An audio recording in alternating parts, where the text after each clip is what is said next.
আর খেজুর গাছের রস এক না। আমার না এইসব বাজে কথা ভালো লাগে না, লজ্জা করে কেমন। একজন কলকাতার মানুষ, মানে টাউনের মানুষ, ডাউনে বিয়ে করেছে। মাঘ মাসে শ্বশুর বাড়িতে আসছে, আসে দেখে খেজুর গাছ, ওতে হাড়ি বাঁধা বাঁধা আছে আর নলি দেওয়া। শালিদের কাছে জিজ্ঞেস করছে ওটা কি? পায়খানা হওয়া ভালো, বেশি হলে কি হয়?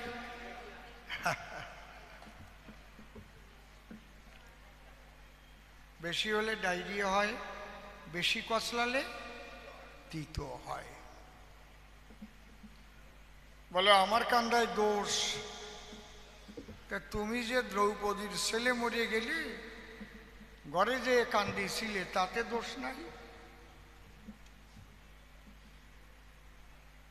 ম্যাজিশিয়ানরা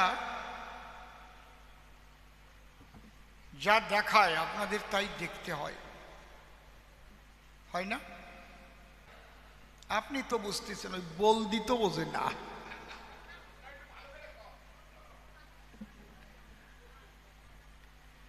একবার পিসি সরকার কলকাতায়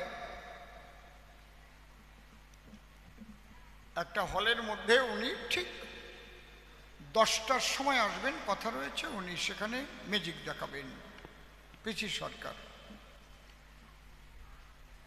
10টা পার হয়ে গেল, সমস্ত শিক্ষিত মহল পিসি সরকারের ম্যাজিক তো যেমন তেমন না, সব বসে আছে। 10:30, 11টা, 11:30, তখন বলা বলি করছে যে লোকটার সময় জ্ঞান নাই, তার ম্যাজিক কি দেখব। ঠিক 12টার সময় পিসি সরকার ঢুকেছে। সবাই তো হো হো করে উঠেছে, আপনার 10টার সময় আসার কথা, আমাদের তো কাজকর্ম আছে।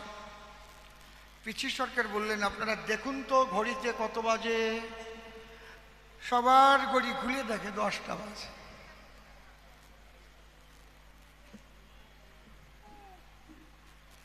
নমস্কার, আসি। ম্যাজিক দেখানো হয়ে গেল, পিসি সরকার চলে গেল, সবাই বাইরে এলো, দেখে যার যার ঘড়িতে 12টার বেশি বাজে।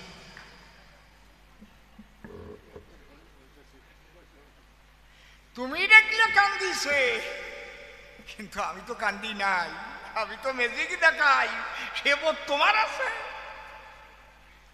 এই জন্যে বলছে মম মায়া দূরত্বয়া মামে বজে প্রপদ্যন্তে মায়া মে কান্তরন্তিতে।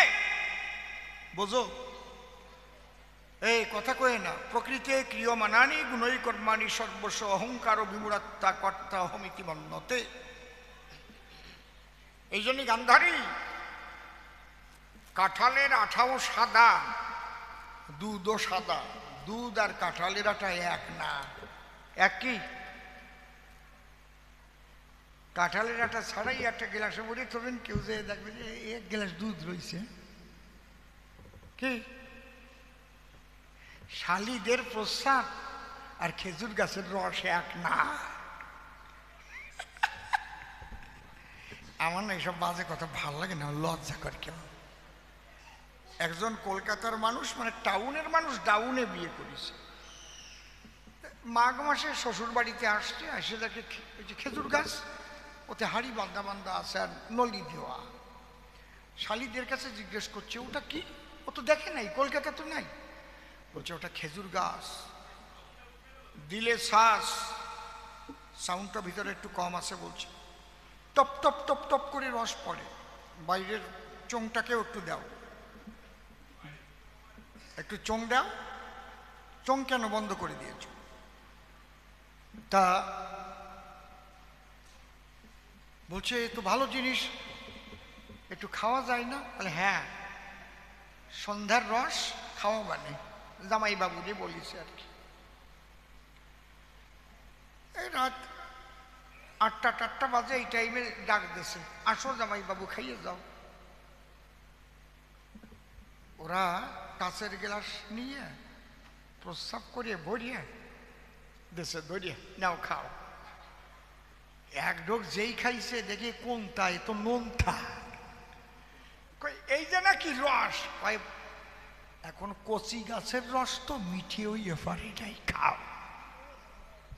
খেজুরের রস আর শালির প্রস্রাব কি এক? কাঁঠালের আঠা আর দুধ কি এক? ম্যাজিশিয়ানের ম্যাজিক আর তোমার আমার দেখা কি এক? ভগবানের ম্যাজিকেই জগৎটা চলছে। বলে মায়া সৃষ্টি করলে কেন? মায়া সৃষ্টি না করলে তুই সংসারই থাকতো না। সংসার থাকতো? এই জন্যে সংসার সৃষ্টি করার জন্যই মায়াকে সৃষ্টি করা। মামে বজ প্রপদ্যন্তে মায়া মে তাং তরন্তিতে। যদি কেউ আমার আশ্রিত হয়, এই মায়া থেকে আমি তাকে মুক্ত করি। যদি কেউ আমাতে আশ্রিত হয়, এই মায়া থেকে আমি তাকে মুক্ত করি, আমার সঙ্গে যুক্ত করি। মায়াটা কেমন? বদ্ধ। যেমন সাগরের মধ্যে আপনি যদি হাজার হাজার কলসির মধ্যে জল ভরে কলসির, মাটির কলসির মুখ আটকাই দিয়ে সাগরে ছেড়ে দেন, তাহলে ভিতরের জল ভাববে আমি একটু সাগরে যাব, সাগরে যাব, সাগর আমি কবে পাবো। কিন্তু এই কলসি যে সাগরের মধ্যেই আছে ভাই, ওই সাগরের জলের সঙ্গে তো ভিতরের জলের যোগাযোগ নাই। যখন ওটা ছিদ্র করে দেওয়া যায়, তখন ভিতরের জল আর সাগরের জল, বাইরের জল একাকার হয়ে যায়। ওই যে মায়ার বন্ধন কেটে গেল, জীবাত্মা পরমাত্মা মিলন হলো, প্রেমানন্দে হরি বলো, সেই মানুষ পরমানন্দময় হল। মায়া বুঝাতে পারলাম। আর তার সঙ্গে যুক্ত হতে গেলে ওই মায়ার চাড়ি ভেঙে ফেলে যুক্ত হতে হয়। তাহলে তুমি তো মায়াতীত, কারণ 100 জন্মের খবর জানো যদি আমার কথা মানো। মায়াতীত না হলে সে তো 100 জন্মের খবর জানা তার সম্ভব নয়। হয় কি? আপনি 1 জন্মের খবর করতে পারবেন যে আগের জন্মে কি ছিলেন? পারবেন? ভবা পাগলা 3 জন্মের বলেছে। এর আগের জন্মে ছিল রামপ্রসাদ, তার আগের জন্মে ছিল অমরচাঁদ বসাক, তার আগের জন্মে ছিল নিধিরাম চক্রবর্তী, এবং এর পরে কোথায় জন্ম নেবে তাও বলেছে। রাজস্থান, যোধপুর, উদয়পুর গ্রাম, কিশোরী লালার ঘরে। তাহলে সে ভবা পাগলা। আর উনি 100 জন্মের খবর জানে। বুঝলাম না ওনার কান্দার মানে। ওনার ওখানে মায়া দূরি হয় নাই, আগলা কব কি। এরকম কিছু কিছু মাইয়ে মানুষ আছে জগতে, বললেন একেবারে উচ্চ স্থানে আসীন, কিন্তু এমন কথা কয় তা পাতেও নেওয়া যায় না। সর্বোচ্চ আসনে আসীন, কিন্তু এমন একটা কবে তা পাতেও নেওয়া যাবে না। কেন কইয়ে বসলো মহাভারত লিখেছে নজরুল ইসলাম, জাত মারে করলাম, সেইটার সাথে এনার তুলনা দিতে হয়। যে 100 জন্মের খবর জানে সেইভাবে বেড়া কান্দা কান্দবে কেন? কি এটা হাস্যাস্পদ হয় কি না হয়? আপনারা বলেন, হয় কি না হয়? কথা তো খালি কয়, কোন জায়গায় দিয়ে কয় ঠিক পায়। ধরো একটা গান শুনতে চাইছে বাবা, চিঠি লিখি, আমার গুরুদেবের গান।